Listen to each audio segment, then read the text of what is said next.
See how this thing is flattening out higher than previously? And see how this thing's kind of moving up a little bit, but it's moving up really slowly. So this thing is not flattening out to 0 if I just start the trace at, say, 5.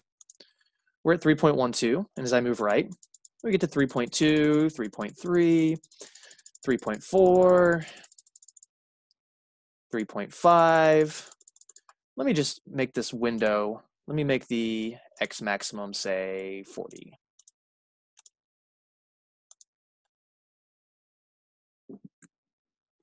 Just so you can see that this thing doesn't all of a sudden shoot off to an infinity or negative infinity. It's still very, very much flatlining. It's not horizontal, but it is definitely flatlining. Let's go over to 20. 3.7, let's go over to 30. 3.8. And the closer we get to a height of 4, the slower this thing starts growing towards it. It takes me a long time to hit 3.9. And I'm not even going to demonstrate that because I'm going to keep going and going and going. So that's a horizontal asymptote with a height of 4, not 0. And that has to do with because the degrees matched. Finally, the last one, parentheses, 6x to the 5th plus 3x squared minus 2x plus 5, close divided by open, 4x to the 4th. Let's go back to a standard zoom for now. What's really weird about this one is if you only look at the far left and far right side, if you ignore this center region, it almost looks like it was drawing a line, doesn't it, with a constant slope? And you know what? That's basically what's happening. As you go towards your infinities, this thing has something called a slant asymptote, which used to be part of our curriculum at this level, but now we've kind of skipped over it for reasons. So don't worry about that. We just say no horizontal asymptote. And that's still true. There is no horizontal asymptote. There is the extracurricular side of things, though, that this has a horizontal asymptote, and that has to do with the fact that the degree is 1 larger. There's a slant asymptote. But you can see this thing is definitely not flatlining as you go far left or far right. It's going to keep going up, and I don't have the time to pull that out. To pull the zoom out and show you, well, I guess I do. Let's go with an x minimum of -100 and an x maximum of 100. I lied. There's 60 seconds on the clock. I probably should have zoomed out on the y as well. Yep. So let's make the y minimums the same.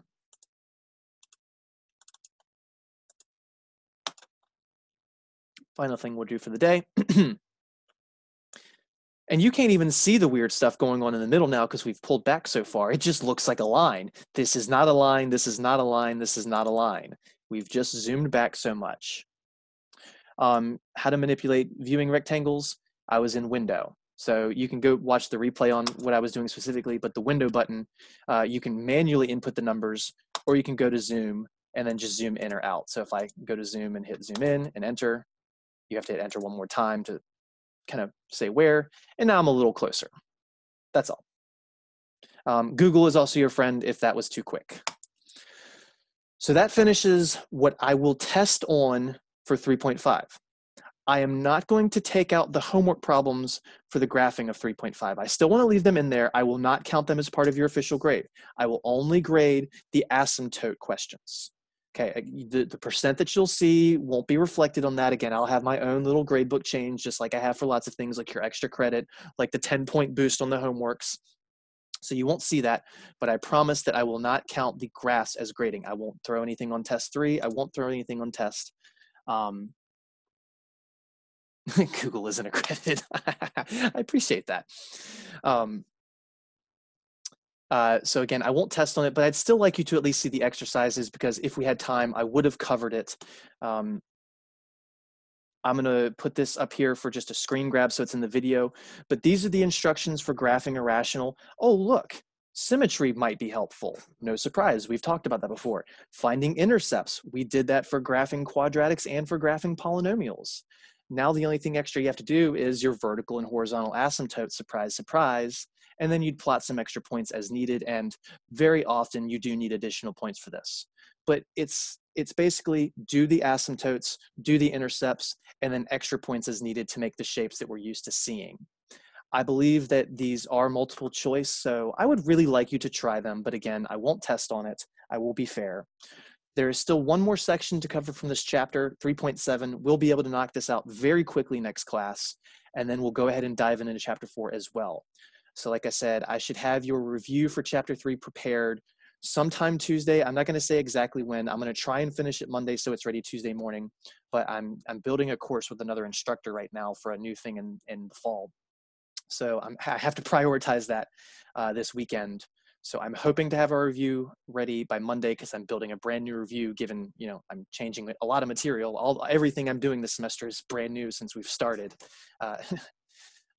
So if I don't have that done by Tuesday morning, I will have it done by Tuesday at 5 p.m. at the latest. So have a good weekend, get some of these homeworks done, start preparing for this test because the final exam is going to happen really, really quickly right after that test 3 is due. All right. Take it easy.